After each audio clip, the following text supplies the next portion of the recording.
Hello दोस्तों, आज की स्टोरी का टॉपिक है लालची लकड़हारा। रामपुर गांव में रामलाल नाम का एक लकड़हारा रहता था। वो अपनी आजीविका को चलाने के लिए पास के गांव में लकड़ियां चुनता, बेचता और उससे पैसे कमाता। उसी तरह उसका गुजारा चल रहा था। कुछ दिनों के बाद रामलाल की शादी हो गई। उसकी पत्नी बहुत खर्चीली थी, इसलिए अब इतनी लकड़ियां बेचकर उसका घर का खर्च चलाना बहुत मुश्किल हो गया था। ऊपर से रामलाल की पत्नी कभी नए कपड़े की मांग करती तो कभी नई गहनों की। हर रोज रोज नई नई चीजों की मांग करती थी। रामलाल के पास पैसे मांगने चली आती। अगर पैसे ना मिले तो वो रूठ जाती। रामलाल अपनी पत्नी से बहुत प्यार करता था, इसीलिए उसकी नाराजगी को वो बहुत बर्दाश्त करता था।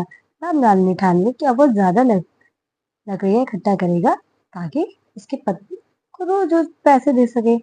पत्नी की इच्छा पूरा करने के लिए आज रामलाल घने जंगल के अंदर तक चला गया। वह बहुत सारी लकड़ियां चुनकर बाजार में बेची। ज्यादा लकड़ियां के पैसे मिल गए तो रामलाल बहुत खुश हो गया। सारे पैसे पत्नी को दे दिए। अब रोज रामलाल ऐसा ही करने लगा। देखते देखते उसके मन में बहुत सारा लालच बढ़ गया। उसने धीरे धीरे पेड़ को काटना बहुत शुरू कर दिया। पेड़ काटने से और ज्यादा लकड़ियां आ जाती और उसे अच्छे दाम मिलते।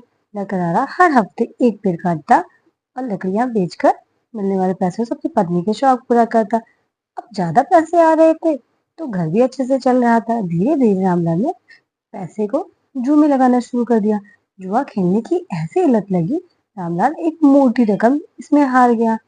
अब रकम को चुकाने के लिए रामलाल ने एक बहुत मोटे मोटे पेड़ काटने का फैसला किया।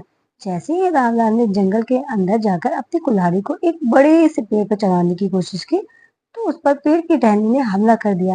रामलाल चौंक गया और फिर उसने पेड़ की टहनी से को देखा, लेकिन टहनी ने तब तक रामलाल को लपेट लिया था। रामलाल कुछ समझ ही नहीं पा रहा था कि ये सब क्या हो रहा है। तभी पेड़ से एक आवाज आई, मूर्ख, तू अपने लालच के चक्कर में मुझे काट रहा है। तो सारे पैसे तो जुए में लुटा देता है और फिर पैसे लुटाने के लिए चला आता है जंगल में पेड़ काटने। तुझे अब पता चलेगा कि पेड़ की कितनी कीमती है। हमारे अंदर भी जान है। हम तुम इंसानों को जीने के लिए हवा, पानी, धूप, भूख सब शांत करने के लिए फल देते हैं, लेकिन तू अपने स्वार्थ में हमें ही काट रहा है।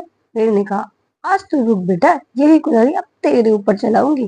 पेड़ की टहनी कुल्हाड़ी से रामलाल पर वार करने ही वाली होती है कि रामलाल गिड़गिड़ाने लगता है, मुझे माफ कर दो, मुझसे गलती हो गई, लेकिन मुझे सुधरने का एक मौका तो दो।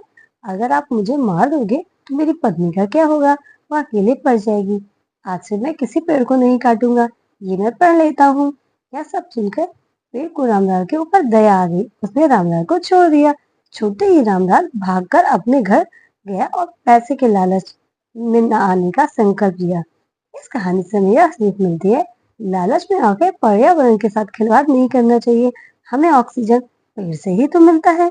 इन्हें काटकर हम खुद को और अपना जीवन संकट में डाल रहे हैं।